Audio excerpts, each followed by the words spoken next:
ये कहानी मुझे मेरी माँ ने सुनाई थी। मेरी माँ एक छोटे से शहर में रहती थी और ऐसा माना जाता है कि उस गांव में कुछ बुरी शक्तियों का वास होता है। ऐसी ही एक बुरी आत्मा का मेरे दादाजी से सामना हुआ। वह चुड़ैल थी, खुले बालों और सफ़ेद भयानक चेहरे वाली चुड़ैल। ठंड का समय था, शहर में घना कोहरा छाया हुआ था। मेरे दादा एक बड़े अधिकारी थे। रोज की तरह उस दिन जब मेरे दादा अपना काम खत्म करके दफ्तर से घर की ओर जाने लगे तो रास्ते में पड़ने वाले बाजार से कुछ सामान लेने के लिए रुके। उनके बाकी साथी आगे चले गए और वह पीछे छूट गए। सामान लेते लेते उन्हें टाइम का पता ही नहीं चला और जब दादाजी ने अपनी घड़ी देखी तो टाइम देखकर उन्हें लगा कि आज घर पहुंचने में देर हो जाएगी। उन्होंने सोचा कि जंगल के रास्ते से अगर जाऊं तो जल्दी पहुंच जाऊंगा, इसलिए उन्होंने जंगल की ओर गाड़ी घुमा ली। काफ़ी अंधेरा हो गया था। दादाजी तेज गति से गाड़ी चला रहे थे, लेकिन उनकी गाड़ी के सामने एक अचानक औरत आ गई। उनको झटके से ब्रेक मारनी पड़ी और जो औरत गाड़ी के सामने आई थी वह तेज तेज से रो रही थी। दादाजी को लगा कि वह जरूर किसी मजदूर की पत्नी होगी जो रास्ता भटक गई है। रास्ता सुनसान था, इसलिए उन्होंने सोचा कि इस महिला की मदद की जाए। उन्होंने उस औरत से पूछा कि तुम यहाँ क्या कर रही हो। उसने जवाब में कुछ नहीं कहा और जोर जोर से रोने लगी। ऐसा लग रहा था कि मानो सारा जंगल उसकी आवाज़ से गूंज रहा हो। दादाजी ने पूछा कि तुम्हारा घर कहाँ है, तब भी वह कुछ नहीं बोली। नाना जी ने उसे बोला कि तुम मेरे साथ मेरे घर चलो, सुबह तुम्हें तुम्हारे घर छोड़ दूंगा। वह नाना जी के साथ चलने के लिए तैयार हो गई और गाड़ी के पीछे वाली सीट पर बैठ गई। रीति रिवाज के कारण उसने अपने सिर पर घूंघट डाल रखा था, जिसकी वजह से उसका चेहरा छिपा हुआ था। घर पर सब दादाजी का इंतजार कर रहे थे।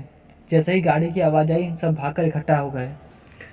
जब उस महिला के बारे में घर में पूछा गया तो दादाजी ने कहा कि ये मुझे रास्ते में मिली थी और फिर सारी कहानी बताई। दादाजी ने कहा आज खाना यही बना देगी, लेकिन मेरी माँ को उस महिला पर शक हो गया। उन्हें लगा कि यह कोई चोर है जो घर का सामान चुराकर भाग जाएगी। माँ ने उसे रसोई में जाकर खाना बनाने को कहा। वह बिना कोई आवाज़ दिए वहाँ से चली गई। रसोई में से अजीब से आवाज़ें आ रही थीं। रसोई में सारा सामान रखवाकर मेरी माँ ने उसे कहा कि सब भूखे हैं, इसलिए जल्दी खाना बना दे। उसे रसोई में भेज तो दिया, लेकिन माँ का मन अभी भी शांत नहीं हुआ।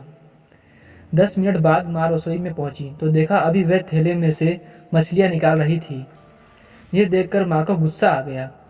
उन्होंने उसे बोला कि अभी तक तुमने खाना बनाना शुरू नहीं किया, कब बनेगा और कब हम खाएंगे। उस महिला का चेहरा अभी भी ढका हुआ था, इसलिए किसी ने उसका चेहरा नहीं देखा था। माँ उसका चेहरा देखने की कोशिश करती रही, लेकिन उन्हें उसकी झलक भी नहीं दिखी। माँ ने कहा कोई ज़रूरत हो तो बुला लेना, लेकिन फिर भी वह कुछ नहीं बोली। उन्हें लगा कि शायद अनजान लोगों से डर रही होगी।